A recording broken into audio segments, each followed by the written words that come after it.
Hello hi and नमस्कार। Eighty मु आसी जाइए पिंकी नानी संगीत को। आज्ञा हाँ, जो कन्या आम घर को आसते कन्या खियापाई तांकरी संगीत को ये मो अंकल और आंटी को टे मुंडियाटे मारिदेली।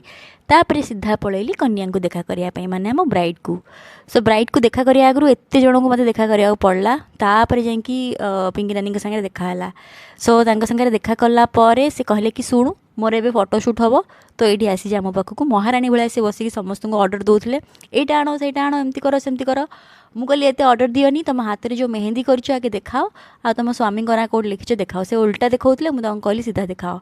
सो ये से देखई दौरान स्वामी ना सौम्य ये बिजुली राणी होगी समस्त बर्षुंट चोके पाट। तापर आम पलि आसलु उपरकू मेहंदी करने। ये बहुत जन मेहंदी कर दौले और बहुत सुंदर सुंदर मेहंदी बनाऊला।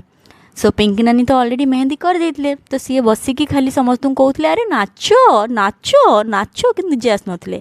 सो कहीं भी जाऊन नाचापी सेमती 4-5टा गीत लगे खाली खाली समस्ते पलैले। सो मु कहली कि चलो मु स्टार्ट करे नाचिबा। तो मु स्टार्ट कलाठू समस्ते आसले नाच करने। ये आम नाची नाची पूरा छात भांगीदेलु केमी नाचुची देखु मु समस्ते नाचलु बहुत मजा कलु।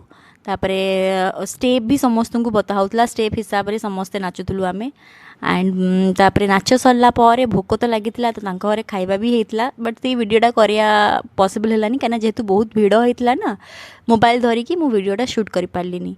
सो यही नाचरे नाचरे मु वीडियोटा कर देछि। ता पर दिन थिला मैरेज आम पलि आसलु चर्च। मो लाइफ रे फर्स्ट टाइम आसली एंड ये चर्चटा थिला हमर यूनिट 4 रे।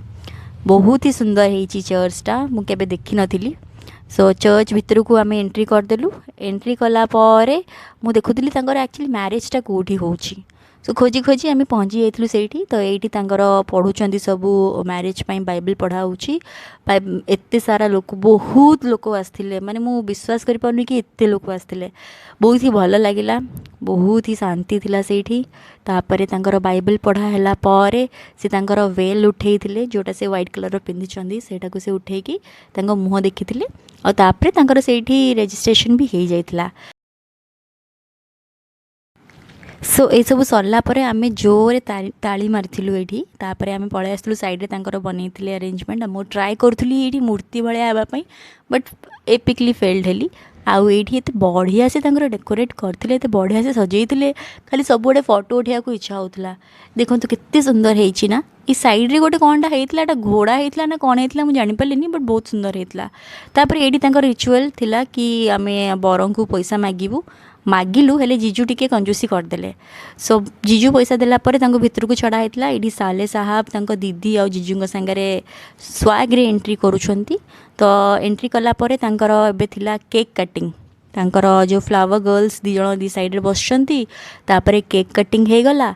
केक कटिंग हला परे टिके समस्ते फोटो फोटो उठेदेले और यहाँ बाया हो जाइथिला।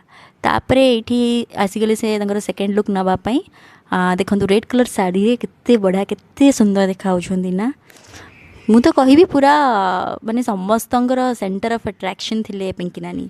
सो ये आम टे सजासजी मेकअप मेकअप तो होते बस खाली टचअप कर दौचु आ साड़ी वाड़ी पिंधिकी से बाहरी जाते। तापर आउ कौन खाइबा आम भांगी पड़ू एत सारा खाइबा खाइलु जे मु कौन कहि मुझे जानीपारनी। जदि आपको मोर ये वीडियोटी भल लगी ताहले लाइक शेयर आउ सब्सक्राइब करने को जमा भी भूलें।